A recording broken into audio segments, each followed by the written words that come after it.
brings you the biggest stories from across the world through India's lens. Now available in more than 190 countries worldwide. Because we believe that the world is one. Watch us in Africa, Europe, USA and Canada, South America, Asia Pacific, Middle East and North African regions. Also available on these digital platforms across the world. WION. World is one. To bring the benefits of the Subhash Chandra Show to your educational institution, teachers and students, send an invitation to Juhi Jha at juhi@such.org.in. The Earth is sending distress signals. Wildfires, droughts, and melting glaciers. Can we reverse the damage? Explore the harrowing effects of climate change. It's a wake-up call. Global emergency. Climate Tracker on WION World is One.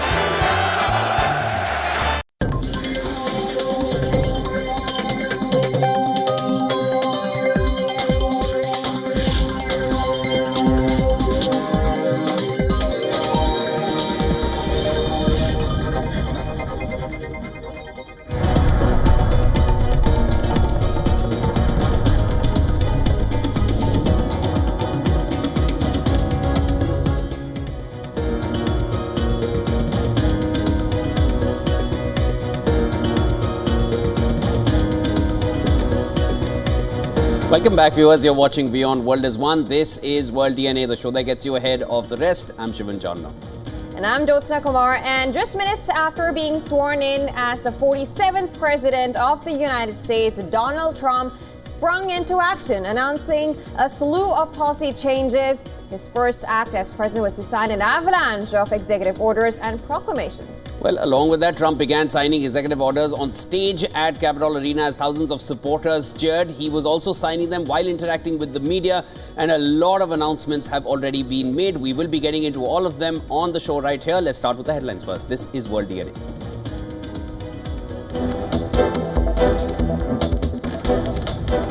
Donald Trump revokes 80 executive orders of the Biden era after taking oath as the 47th President of the U.S., calls the orders destructive and radical.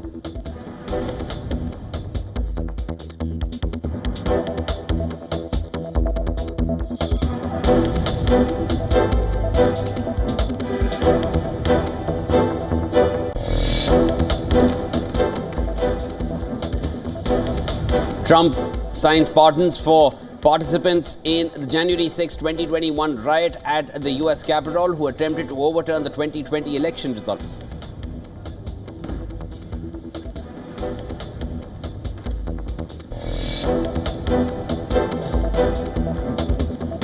Trump signs order to withdraw from Paris climate agreement. The UN climate chief says the door remains open for the landmark deal.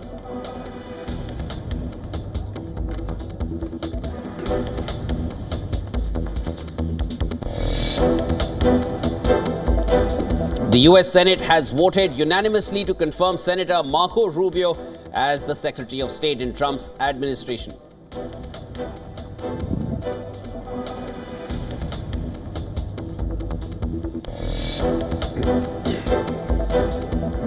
Vivek Ramaswamy opts out of the Department of Government Efficiency, says it was an honor to support the creation of DOGE. Ramaswamy has signaled plans to run for governor of Ohio.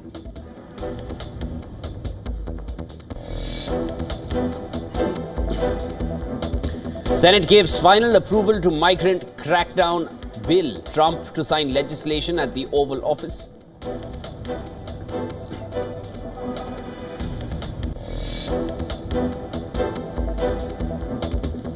Mexican President Claudia Sheinbaum congratulates her U.S. counterpart Donald Trump on his inauguration, calls for dialogue, respect, and cooperation after Trump announces renaming Gulf of Mexico.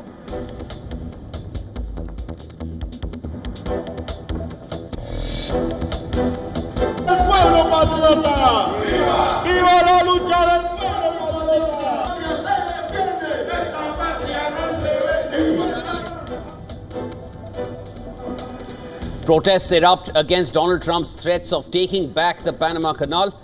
Panama president says the canal will remain in Panamanian control.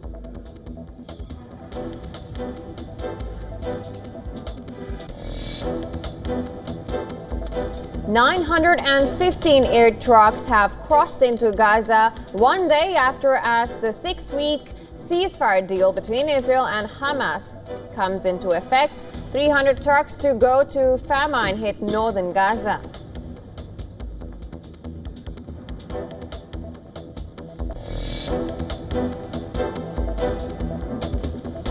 Colombia declares a state of emergency amid guerrilla offensive. The military says almost 20,000 people have been displaced due to violence near the country's mountainous border region with Venezuela.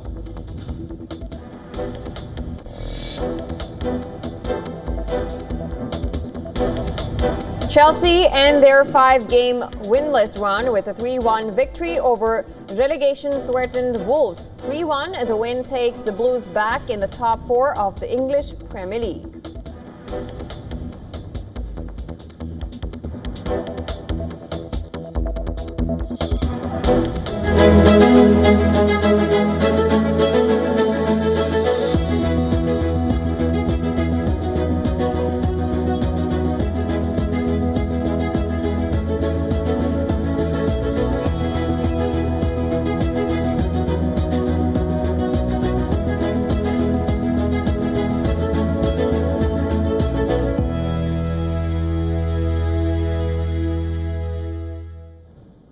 Well, it's official. The U.S. has a new president, and minutes after being sworn in, 47th U.S. President Donald Trump sprung into action, announcing a slew of policy changes. Absolutely, and we saw them live as he signed up each and every, calling them, "This is a big one." Well, his first act as president was to sign an avalanche of executive orders and proclamations. Trump began signing executive orders on stage at Capitol Arena as thousands of supporters cheered on. He then headed to the White House and signed multiple orders at the Oval Office.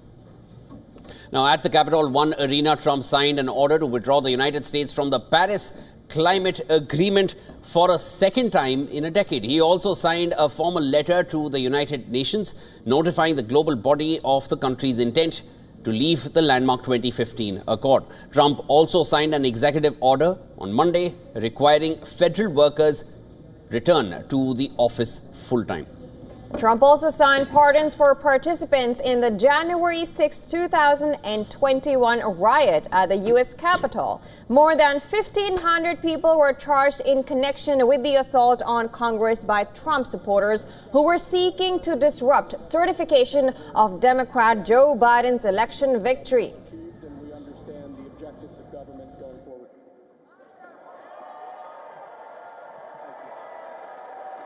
So this is January 6th. These are the hostages. Approximately 1,500 for a pardon. Yes. Full pardon.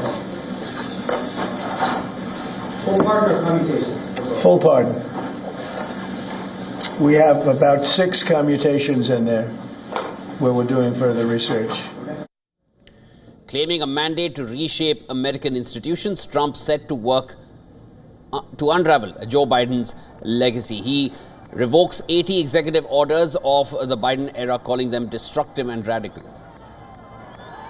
Now, earlier in the day, U.S. border authorities shut down Biden-era Customs and Border Protection program. It allowed migrants to schedule entry appointments with an app and canceled existing appointments. Meanwhile, U.S. senators voted to expand the Lake and Raleigh Act, approving pre-trial incarceration for foreign criminal suspects. Before taking office, Trump has said that he will be signing as many as 200 executive actions on day one. The signed orders include a wave of policy changes that Trump shouldered his entire presidential campaign on. Now, during his campaigns, Trump had said that he will carry out the largest deportation in American history. 11 million undocumented workers are on the chopping block.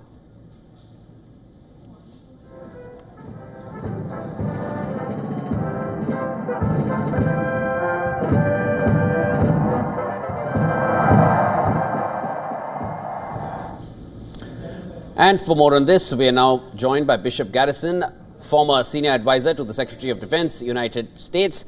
Mr. Garrison, thank you so much for joining us. Always a pleasure speaking with you. There is too much to unpack from the Gulf of Mexico, Gulf of America perhaps, tariffs, TikTok, Russia-Ukraine war. Give us your key highlights. There's too much to discuss. I'll start from there, wherever you feel was the biggest point from the recent interaction that Trump had with the media from the Oval Office. Well, yeah, thank you for having me. There has been just a bevy of actions taking place today, as you mentioned. Particularly, he's already reached out or begun reaching out to some foreign dignitaries. On your program earlier, you mentioned the president of Mexico, as well as there's been conversations with the Prime Minister of Canada. So we've already seen some of these conversations taking place based off of some of the statements he's made in the past, in the recent past, regarding tariffs and potential action. So you have that part. You have some concerns about what we may do with NATO.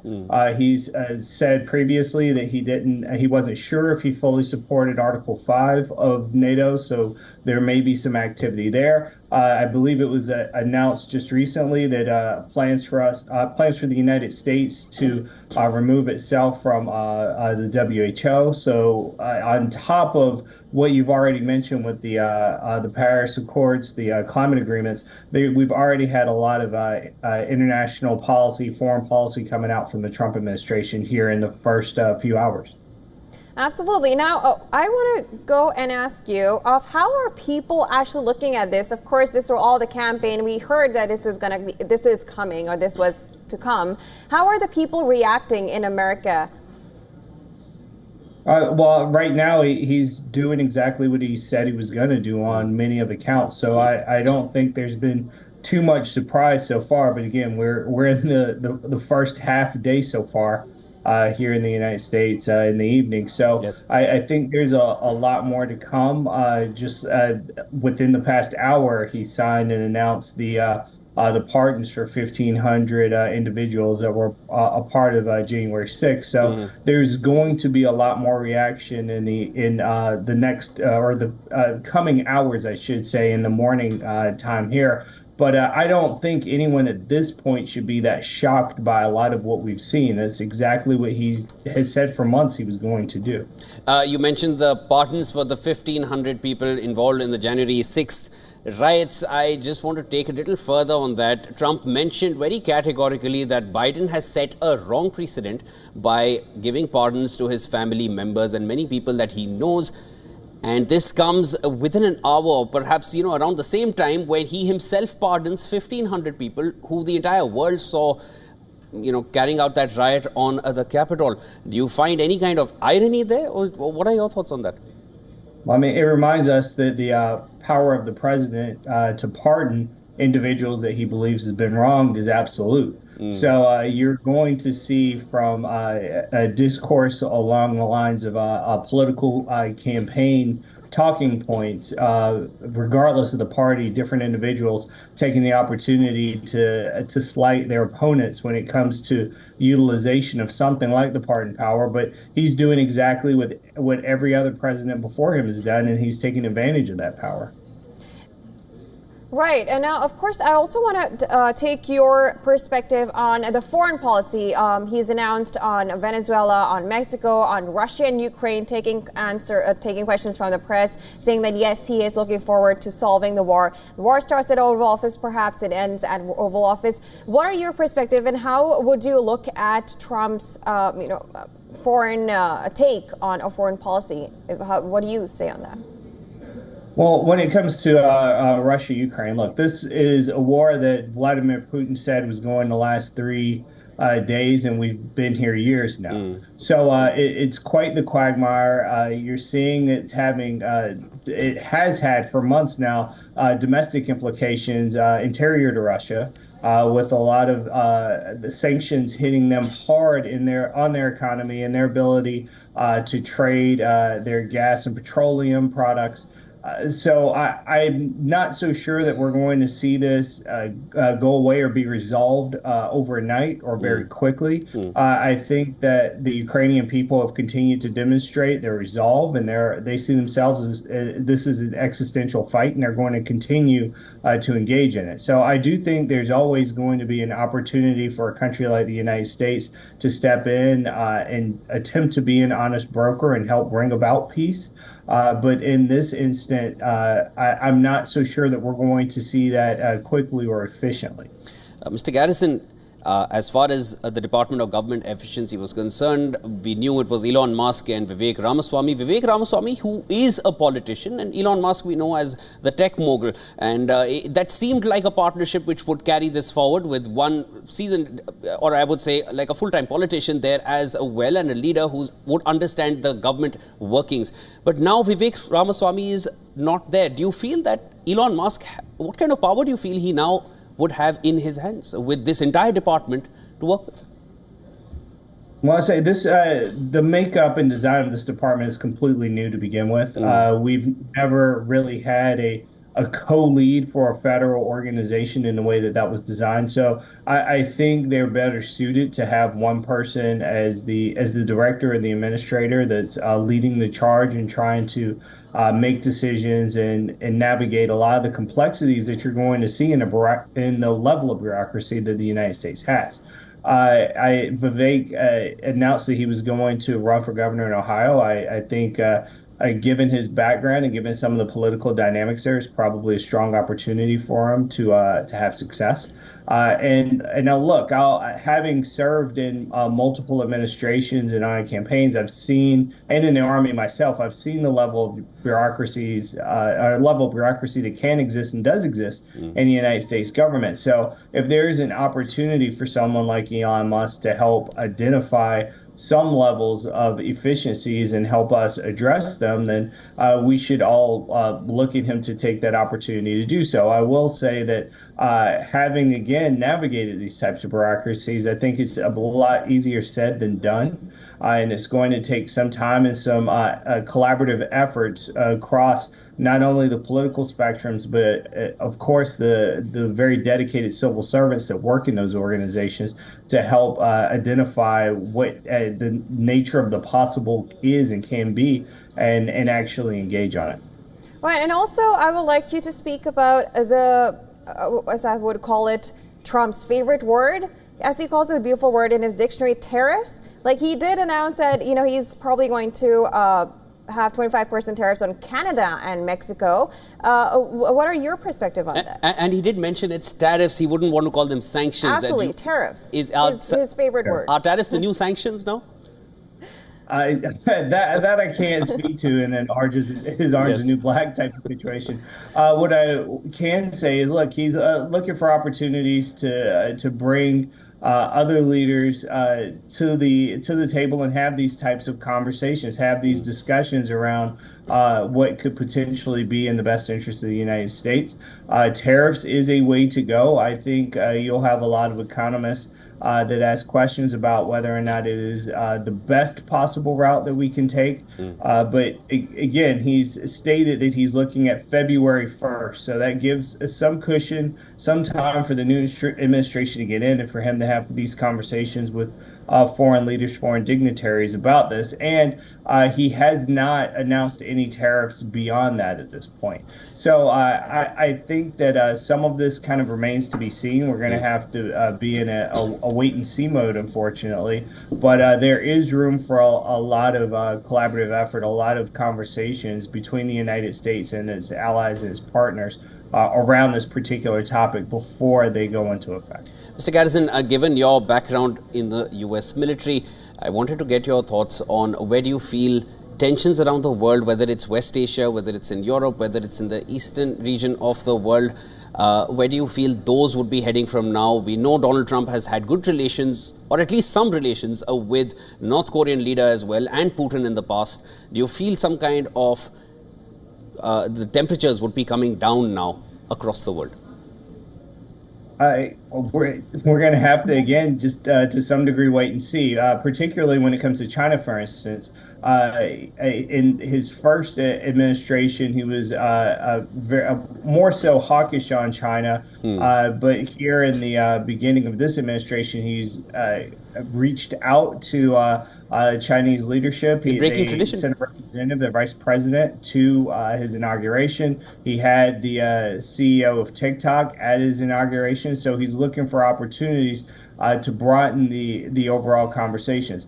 I know that a lot of world leaders, more than anything, are just like us, curious about what the future may hold here and how they may have to navigate this particular period. But I don't think it's a case of anyone needing to be a risk adverse right off the bat on its face before this administration has even had a full day in office. I think it's going to take some time for people to get a better understanding, a better determination of what the Trump administration is going to be about and what Trump 2.0 foreign policy will actually take shape. But that said, we've seen what he's discussed with tariffs. We know what he feels about WHO, about NATO, about China, and in relations with Taiwan. He was the first president since 1979 to actually reach out to the Taiwanese leadership there and have a conversation. So there are some things that we know very much about, but there are going to have to be some follow-on conversations before we can determine what the new paradigm might be. Right, and I would like to extend on the question that my colleague just asked. When you talk about relationships of U.S., let's also talk about the West. He has warned of NATO. He wants them to reimburse the money, of course, that goes into NATO. And we look at the invitees and the leaders that were invited. We saw the Italian, of course, leader, but we didn't see any other leader there apart from Argentinian Javier Milei. How do you think going forward would be the relations with the West and the U.S., between the U.S. and West?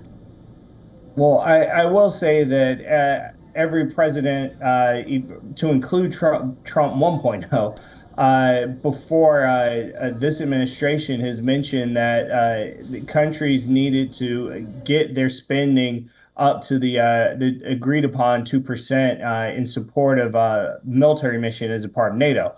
So he wasn't the first president to necessarily push for that. And I think many presidents across the aisle would agree, and many staffers in national security and foreign policy would agree with that as well. In terms of what our relationships are like or are going to continue to be like with our Western allies, I think they're going to remain strong. They've been strong since the end of World War II. I think there's always going to be some level of tension that is created whenever you have a transition, whenever you have a president coming in that may be in a complete 180 from the previous administration, but that doesn't mean that our relationships are going to erode overnight. They are strong, they remain strong. Some of this is the honeymoon period. It's a bit of feeling out for what this administration is going to be focused on, what its key priorities are going to be. And I think you're going to see a lot of Western leaders, again, in the wait and see mode, and they're going to take calls whenever the president calls and vice versa. He's going to have conversations with them, and we're going to figure out here within the first 100 days of this administration what it's really about. Just like with every administration, it takes approximately 100 days for the dust to clear, and that's always been a standard for any new administration. Right, and one thing that I also want your opinion on is these are all the international issues and foreign policies. Let's also talk about domestic. And when we talk about that, the elephant in the room is immigration. We know about the border security. What is your take on how will that go? I mean, he's talked about 11 million people being deported. He wants to get this whole mass deportation happen. Going forward, how do you think will that take place? Well, I think you're going to see the country attempting to leverage some level of new technologies, using AI and AI-based tools to do exactly this type of mission as a part of something that he has voiced previously. as a part of paying more attention to the overall border. He's talked about the deployment of more National Guard troops. If there is a mission and support that the United States military can do, he's going to do that without violation of the Plastic Comitatus Act. He's going to look for opportunities to take care of what many Americans have deemed a substantial issue and in of itself somewhat of a humanitarian crisis.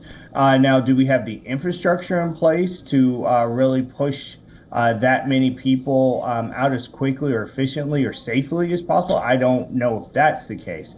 And I think that's where kind of the reality of the situation may end up impeding with the policy concerns or the policy dynamics of what the president will want to do.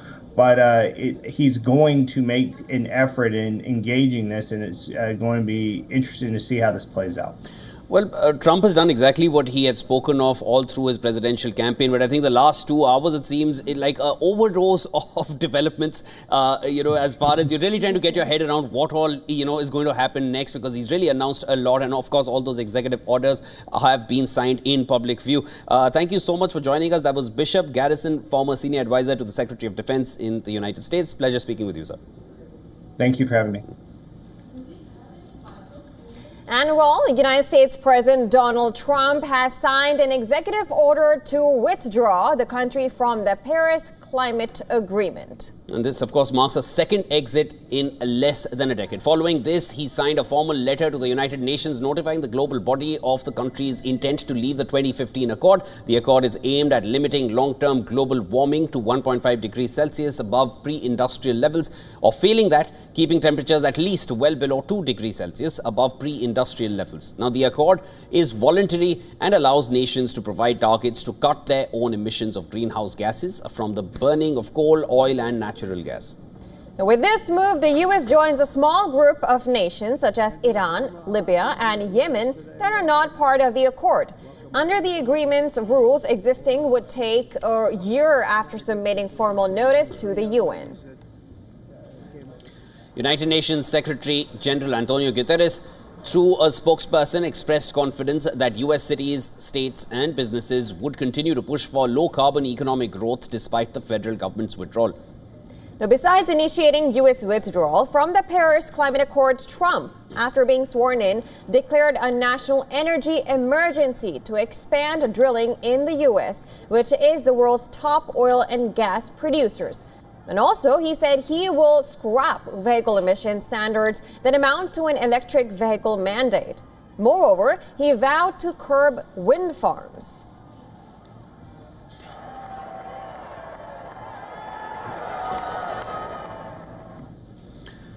All right, viewers, we're now going to give you a quick glimpse into stories making headlines, and these are climate-related stories making headlines across the world. We'll step into a short break after that. Come right back. This is World DNA with Jyotsna, and I'm Shivan. We'll be waiting for you on the other side.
Resort is unique, the only one of its kind. Experience the 4 paths of natural wellness: yoga, Ayurveda, acupuncture, and naturopathy. Each uniquely customized program improves the whole person to make every person whole. Come to WION Health Resort. Make your reservation at WION.com. To bring the benefits of the Subhash Chandra Show to your educational institution, teachers and students, send an invitation to Juhi Jha at juhi@such.org.in. WION, India's global voice, the channel that brings you the biggest stories from across the world through India's lens. Now available in more than 190 countries worldwide. Because we believe that the world is one. Watch us in Africa, Europe, USA and Canada, South America, Asia Pacific, Middle East and North African regions.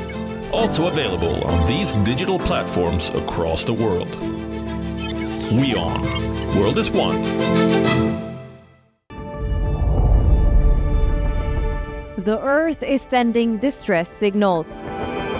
Wildfires, droughts, and melting glaciers. Can we reverse the damage? Explore the harrowing effects of climate change. It's a wake-up call. Global emergency. Climate Tracker on WION World is One.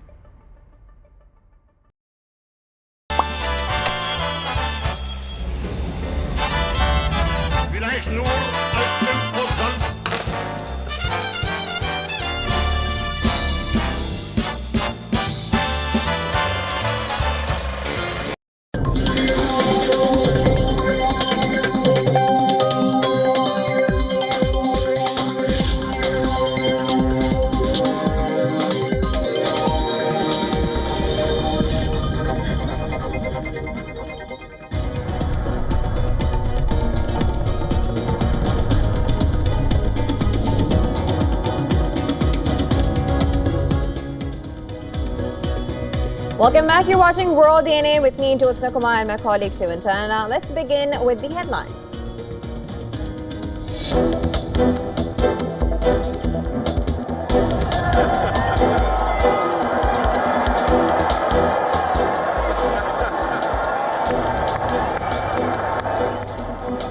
Trump signs pardons for participants in the January 6, 2021 riots at the US Capitol who attempted to overturn the 2020 election results.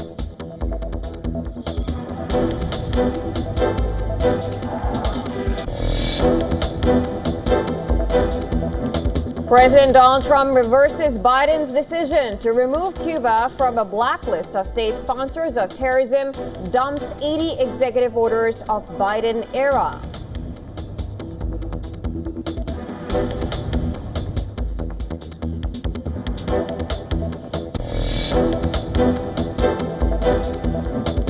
Trump reiterates plans to purchase Greenland, says he believes Denmark would come along on his plans to bring the territory under US control.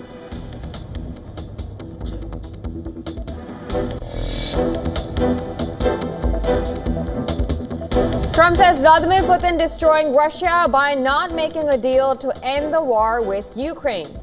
Adds he is preparing to meet the Russian leader.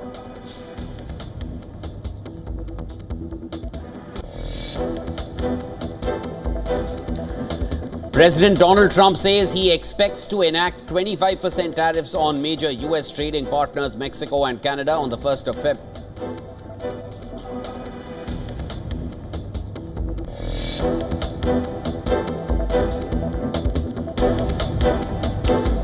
Trump signs order to withdraw from Paris climate agreement. The UN climate chief says the door remains open for the landmark deal.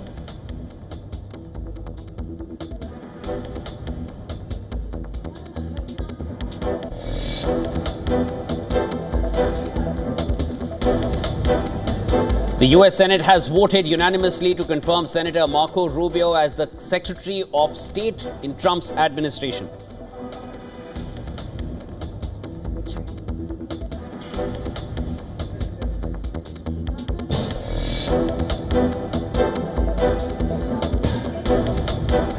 Vivek Ramaswamy opts out of Department of Government Efficiency, says it was an honor to support the creation of DOGE. Ramaswamy has signaled plans to run for governor of Ohio.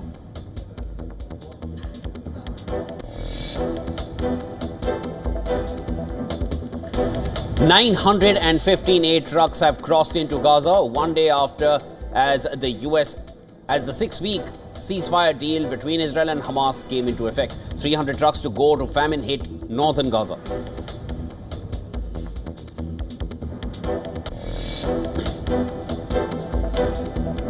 Colombia declares state of emergency amid guerrilla offensive. The military says almost 20,000 people have been displaced due to violence near the country's mountainous border region with Venezuela.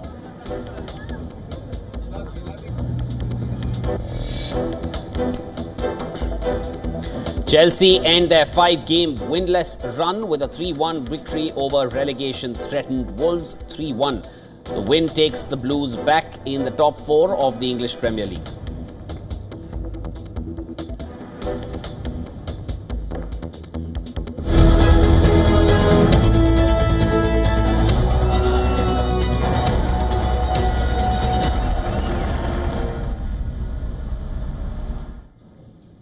And world leaders congratulated Donald Trump as he took oath as the 47th President of the United States. Indian Prime Minister Narendra Modi said that he looks forward to working with his dear friend Donald Trump again for the benefit of both India and the US. Israeli Prime Minister Benjamin Netanyahu affirmed that the best days of US-Israel alliance are yet to come and sent his warm wishes to the 47th President of the US. I believe that working together again, we will raise the US-Israel alliance to even greater heights. I'm confident that we will complete the defeat of Iran's terror axis and usher in a new era of peace and prosperity for our region. On behalf of the people of Israel, I also want to thank you for your efforts in helping free Israeli hostages. I look forward to working with you to return the remaining hostages, to destroy Hamas's military capabilities and end its political rule in Gaza, and to ensure that Gaza never again poses a threat to Israel. I'm sure, Mr. President, that under your leadership, the best days of our alliance are yet to come. Meanwhile, Ukrainian President Volodymyr Zelensky hailed Donald Trump as a decisive leader. The Ukrainian president also wished the new U.S. president success, saying that the two nations can work together to provide greater security, stability, and economic growth to the world. President of European Union Ursula von der Leyen said that the European Union is looking forward to work with Trump to tackle global challenges. German Chancellor Olaf Scholz reiterated that US is Germany's closest ally and that both nations together can achieve good transatlantic relations.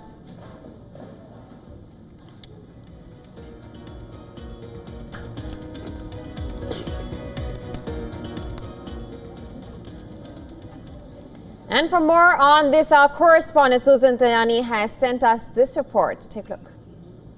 Donald Trump has been sworn in as the 47th President of the United States, marking his unprecedented return to the White House for a second non-consecutive term. The inauguration ceremony, initially planned for the Capitol's West Front, was moved indoors to the Rotunda due to extreme cold weather. In his address, Trump declared, quote, "The decline of America is over," and announced immediate actions, including a national emergency at the southern border and withdrawal from the Paris Climate Agreement. For those who couldn't make it to D.C., there were watch parties across the country, including one here at the Trump Tower in New York City. With the inauguration in the rearview mirror, now the real work of shaping the nation's future begins. Susan Tehrani reporting from New York for WION. World is One. Donald Trump has officially taken charge as U.S. President in Washington, D.C., but his presidency is by no means a local affair. The world is bracing for Trump 2.0. Now, let's take a look at some of the reactions that are coming in from across the world. Take a look.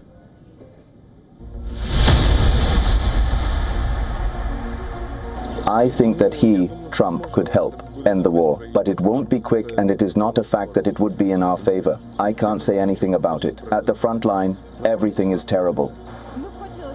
We would like to hope that Trump will be the person to help us end the war, but we have big doubts about whether it is going to happen.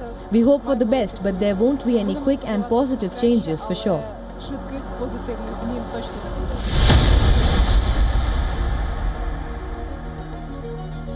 I really believe it's going to be something much better than we had until now. I have a lot of hopes on him, and we'll see how it will go. It's a bit scary, I think, for everyone over here, mostly around the war and the deals that he's promised to make with that, and what effects that has for us maybe moving troops over there. That's the main thing that I'm thinking about.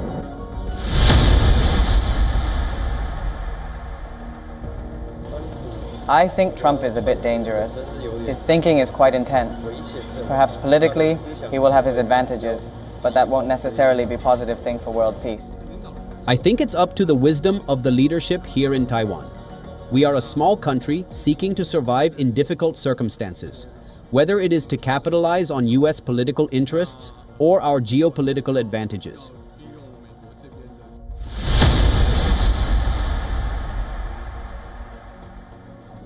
I don't think the relationship between the US and China is going to improve. Perhaps there will still be trade disputes between China and the US.